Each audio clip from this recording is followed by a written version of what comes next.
so excited and encouraged by that. I started getting stronger, and then it was time for me to wean off things, and it was like, yes, I got my life back. This is great. And then weird things happened. I had a slip and fall during the winter, and then we got a new car, and it's lower, and the act of getting in just kind of whacked out my back, and all of a sudden I was right back to the same pain that I was in before. But this time I had also had some tooth issues, and so I saw my dentist, and he gave me some Percocet, and I realized that works even better than the Norco. So then I was on morphine and some Norco at times, but also some Percocet. Tried a little Dilaudid to see if that might help. Then I went on some Lyrica to see if that would help the nerve endings. Pretty soon I began to feel anxious a lot, like out of control. Like I just, this whole life, I just couldn't keep up with it. So I was prescribed some Xanax for a little anxiety. And then I wasn't able to sleep, and I went in to see my primary doctor, and I was a wreck. I just was like, I don't know what's wrong with me. And she's like, well, maybe you're not sleeping, so let's do a sleep study. And that's when we discovered that I had leg movements 170 or more an hour, which would wake me up close to every 6 minutes. So I never got into that REM sleep that's regenerative, and so that was another reason I wasn't clear. So it wasn't just the narcotics and all the other types of medicine, it was that I couldn't sleep either. So then I got a CPAP machine, had that, strapped in and working, and that seemed to help for a little while. And then the depression just started in again. Like, I'm 38, I have a CPAP machine, I'm on 9 different medicines.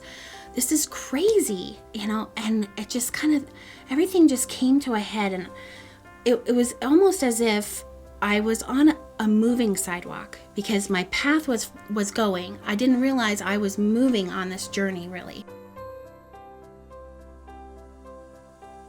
I don't know how else to describe it other than it just like cleared a little ways, just so I could see past, and hearing a story about how one woman who was swimming across the English Channel, and she was almost going to make it, and she just couldn't anymore, and there was so much fog. And then after the fog lifted, she realized she was only 10 minutes away from the shore, and she would have made it. She's like, I could have made that, but she just couldn't see. And that's how I was completely consumed with my own pain, and my family just suffered. It was something I didn't really ask for, but it was also something that I couldn't help. And yet I knew that I had to do something, because this wasn't the way. I knew that this wasn't what God had planned for me. Finally, I got it on the inside that God's grace was given to me over 2,000 years ago. He knew me before I was born. And so if I just believed and I could hang on to that grace that he had for me, that blessing that I couldn't see, but I knew that I had it. That's what really started the change. And then the song started repeating that same message of hope. Hang on a little longer. You're in the boat, the waves are crashing in, you just grab on and you hang on.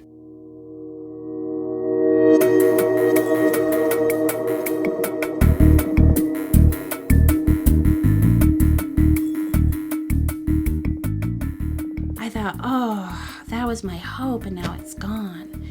And then it was just like I switched off. I was mad. It was almost like a righteous indignation. And I was like, well, I have to change something. And he said, well, the surgeon that you had talked to before had said that perhaps all this medicine is making your brain have the pain. Maybe you're addicted to it, not realizing that you're addicted to it. And I'm like, let's do it. So I kind of misunderstood. I thought he meant everything, so I went cold turkey that day. I didn't take Lyrica, I didn't take Cymbalta, and all the ads say, don't stop taking without knowing your doctor. Did that. Had a few psychiatric events. The first day was okay.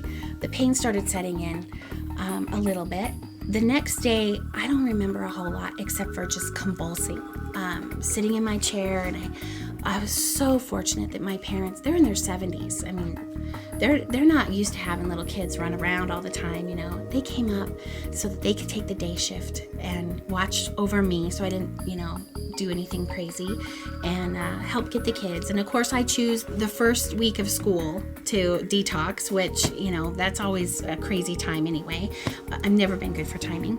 So that's all I'm thinking about. I'm just focusing on God and God's love and what God says about me and the hope that God has and in store for me and my new life. Forget about what happened before.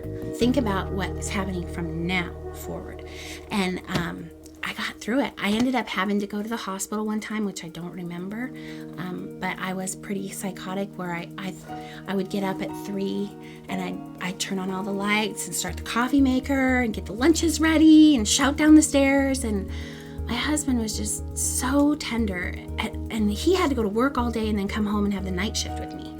And he would come out in the kitchen and he'd be like, "Oh, honey, you know what? We have a little extra time. Why don't you come snuggle me?" And that's about the only thing, because if he would have said, "What are you doing?" I would have been like, "You know it's time to go." So he just knew the right thing to say at the right time. And I was like, "Oh, we do? Oh, okay, I'll come snuggle you." And then an hour later, I would just be too fidgety that I had to get up and I didn't want to wake him up. But every day for 2 weeks, he got up, went to work, didn't tell a soul, was really not sure what was happening, but was so happy that when we took those morphine pills and dumped him in the coffee filter and dumped out all the stuff, it was a freeing moment. Fast forward for 2 weeks, I was making it, and every day I got stronger. And then Laura's story came on with her song of blessings, and sometimes our blessings come through tears and they come through pain, and there's all that, but it is a blessing. And I realize that now, that even though I had to go through all this, that journey was meant for me, and it was mapped out for me, and it was meant for me to get healthy, and it was meant for me to be able to share God's love with other people that are struggling too.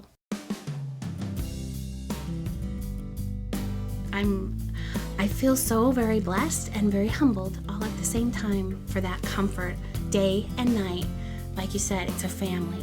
That family's there.